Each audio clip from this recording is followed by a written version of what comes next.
নমস্কার বন্ধুরা, তোমরা বর্তমানে কিন্তু রাজ্য সরকার তরফ থেকে স্বাস্থ্যসাথী কার্ডে নতুন একটা কিন্তু নিয়ম জারি করলো, যেখানে কিন্তু প্রত্যেকে কিন্তু এই নিয়ম জানতে হবে, নাহলে কিন্তু পরবর্তীতে চিকিৎসার ক্ষেত্রে অনেকটা কিন্তু বিপদে পড়বেন। তো সেক্ষেত্রে যদি আপনাদের বাড়িতে স্বাস্থ্যসাথী কার্ড থেকে থাকে, অবশ্যই কিন্তু ভিডিওটি শেষ পর্যন্ত দেখুন, কারণ পরবর্তীতে যখনই এই কার্ড নিয়ে কোনো হসপিটাল কিংবা নার্সিংহোমে আপনারা যখনই চিকিৎসার ক্ষেত্রে যাবেন, অনেকটাই কিন্তু চিকিৎসার ক্ষেত্রে অনেকটাই কিন্তু বিপদে বা সমস্যায় কিন্তু সম্মুখীন হবেন। তো সেক্ষেত্রে বর্তমানে রাজ্য সরকার তরফ থেকে স্বাস্থ্যসাথী কার্ডে নতুন কি নিয়ম জারি করা হয়েছে এবং কার্ড নিয়ে নতুন কি আপডেট রয়েছে, A to Z সমস্ত তথ্য কিন্তু এই ভিডিওতে আপনাদের একে একে জানাবো। তো এর জন্য অবশ্যই ভিডিওটি শেষ পর্যন্ত দেখবেন এবং চ্যানেল নতুন হলে এরকম আপডেট আরও পাওয়ার জন্য অবশ্যই চ্যানেলটিকে সাবস্ক্রাইব করে রাখবেন এবং পাশের বেল আইকন ক্লিক করতে কিন্তু ভুলবেন না। তো চলুন দেখে নেওয়া যাক।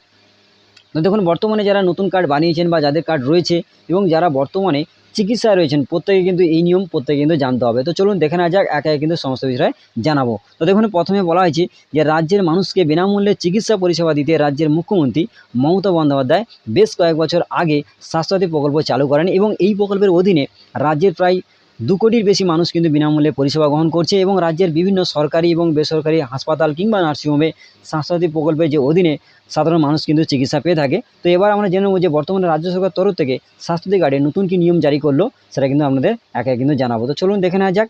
তো দেখুন, এখানে বলা হয়েছে যে স্বাস্থ্যসাথী দুর্নীতি ঠেকাতে সরকারের কিন্তু নতুন উদ্যোগ, অর্থাৎ আপনারা প্রত্যেকে জানেন যে বিভিন্ন রকম কিন্তু স্বাস্থ্যসাথী কার্ডে দুর্নীতি হচ্ছে, অনেকে কিন্তু কার্ডের টাকা থাকছে না এবং সাধারণ মানুষ কিন্তু বর্তমানে এই কার্ড নিয়ে চিকিৎসা পাচ্ছে না।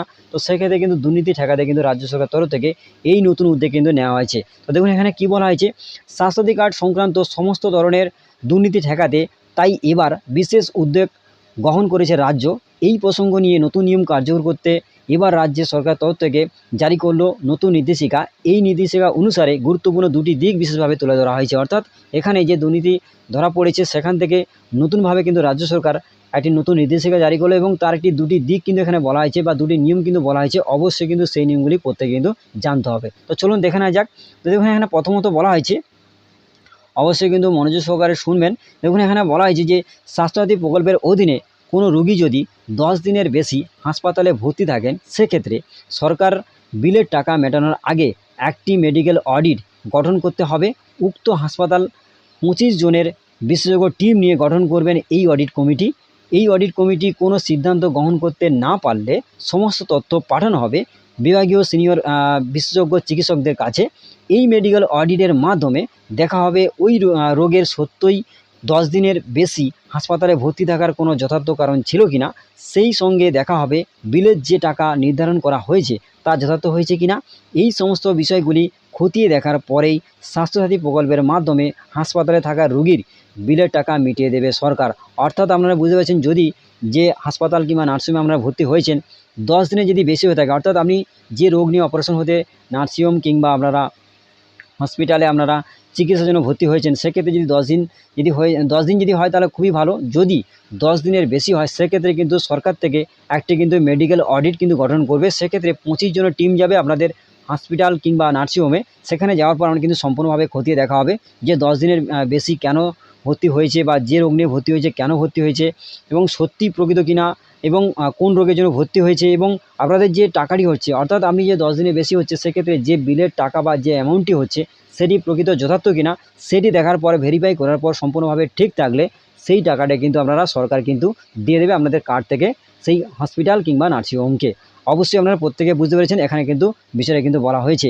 এবং তারপর দেখুন, এখানে দ্বিতীয়ত বলা হয়েছে, অবশ্যই কিন্তু দেখবেন। তো দেখুন, এখানে পরবর্তীতে দ্বিতীয় বলা হয়েছে, দেখুন এখানে অবশ্যই কিন্তু গুরুত্বপূর্ণ একটি তথ্য এখানে বলা হয়েছে যে জেনারেল সার্জারি এবং গাইনি সার্জারির ক্ষেত্রে কিছু টাকা সরকারের তরফ থেকে স্বাস্থ্যসাথী প্রকল্পের অধীনে দেওয়া হয়, তবে উভয়ের ক্ষেত্রে রোগী একটি প্যাকেজ নিয়ে হাসপাতালে ভর্তি হওয়ার পর যদি অন্য কোনো রোগ চিহ্নিত হয়, সেই টাকা সরকার দেবে না। অর্থাৎ আপনারা প্রত্যেকে বুঝতে পেরেছেন যে এখানে সার্জারি বা গাইনি সার্জারির ক্ষেত্রে কিন্তু কিছু টাকা কিন্তু স্বাস্থ্যসাথী প্রকল্পের মাধ্যমে কিন্তু দেওয়া হয়। তো সেক্ষেত্রে যে রোগী একটি রোগ নিয়ে আপনারা ভর্তি হয়েছেন বা একটি প্যাকেজ নিয়ে আপনারা হাসপাতাল কিংবা নার্সিংহোমে ভর্তি হয়েছেন, সেখানে থাকতে থাকতে যদি অন্য কোনো রোগ দেখা দেয়, সেক্ষেত্রে কিন্তু সেই টাকা কিন্তু সরকার দেবে না।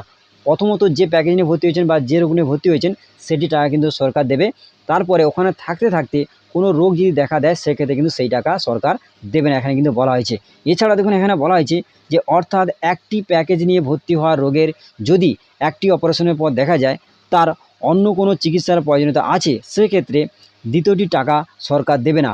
মূল যে প্যাকেজটির অধীনে রোগী হাসপাতালে ভর্তি হয়েছিলেন শুধুমাত্র সেই টাকাটি মিটিয়ে দেওয়া হবে সরকারের তরফ থেকে। অর্থাৎ আপনারা বুঝতে পেরেছেন যে প্রথম যে রোগটা নিয়ে আপনি হসপিটাল কিংবা যে নার্সিংহোমে ভর্তি হয়েছেন সেই টাকাটি কিন্তু সরকার দেবে। দ্বিতীয় প্যাকেজ বা দ্বিতীয় যে রোগের টাকাটা কিন্তু সরকার সম্পূর্ণভাবে দেবেন না, এখানে কিন্তু সম্পূর্ণভাবে বলা হয়েছে। এবং স্বাস্থ্য দপ্তর থেকে জানা গেছে মুখ্যমন্ত্রী মমতা বন্দ্যোপাধ্যায় স্বাস্থ্যসাথী প্রকল্পের সমস্ত দুর্নীতি দূর করতে এই পরিকল্পনাগুলি করেছিলেন। সেই অনুসারে নির্দেশ পাঠানো হয় স্বাস্থ্য দপ্তরের কাছে। পরবর্তীতে স্বাস্থ্য দপ্তর বিশেষ নির্দেশিকা জারি করে সারা রাজ্যে এই নিয়মগুলি কার্যকর করলো। রাজ্যের সমস্ত সরকারি এবং বেসরকারি হাসপাতাল ও নার্সিংহোমের ক্ষেত্রে এই নিয়মগুলি প্রযোজ্য হবে। আশা করা যাচ্ছে সরকারের তরফ থেকে এই নির্দেশিকা কার্যকর হওয়ার পর স্বাস্থ্যসাথী সংক্রান্ত যাবতীয় দুর্নীতি বন্ধ করা সম্ভব হবে। ইতিমধ্যে এই নিয়ম কার্যকর করার জন্য সমস্ত জেলার মুখ্য স্বাস্থ্য আধিকারিকদের কাছে নির্দেশিকাটি পাঠিয়ে দেওয়া হয়েছে। অর্থাৎ আপনারা প্রত্যেকে বুঝতে পারছেন যে এই যে নির্দেশটি প্রত্যেকে কিন্তু পাঠিয়ে দেওয়া হয়েছে প্রত্যেকটা জেলায়, এবং এই যে দুর্নীতি কতটা মুক্ত হবে সম্পূর্ণভাবে কিন্তু তার জন্য কিন্তু এই নির্দেশিকা কিন্তু জারি করা হয়েছে। তো এই যে নতুন নিয়ম আপনাদের ক্ষেত্রে কতটা প্রযোজ্য বা কতটা উপকার হবে অবশ্যই কিন্তু কমেন্ট বক্সে জানাবেন। এবং সমস্ত রকম দুর্নীতি ঠেকাতে কিন্তু রাজ্য সরকার তরফ থেকে কিন্তু এই নিয়মটা কিন্তু জারি করা হয়েছে। এবং যারা বর্তমানে চিকিৎসায় রয়েছেন এবং যারা চিকিৎসা করবেন ভাবছেন কার্ড নিয়ে অবশ্যই কিন্তু এই নিয়মটি প্রত্যেকে জানতে হবে। তো আশা করি আমাদের সমস্যাটা বলাতে পারলাম। তোমাদের আজকে আপডেটটি এটাই ছিল। যদি ভিডিওটি ভালো লাগে অবশ্যই ভিডিওটা লাইক করবেন এবং বন্ধুদের মাঝে বেশি করে শেয়ার করুন যাতে প্রত্যেকে বিষয়ে জানতে পারে। এবং চ্যানেল নতুন হলে এরকম আপডেট আরও পাওয়ার জন্য অবশ্যই চ্যানেলটিকে সাবস্ক্রাইব করে রাখবেন এবং পাশের বেল আইকন ক্লিক করতে কিন্তু ভুলবেন না। ধন্যবাদ বন্ধুরা।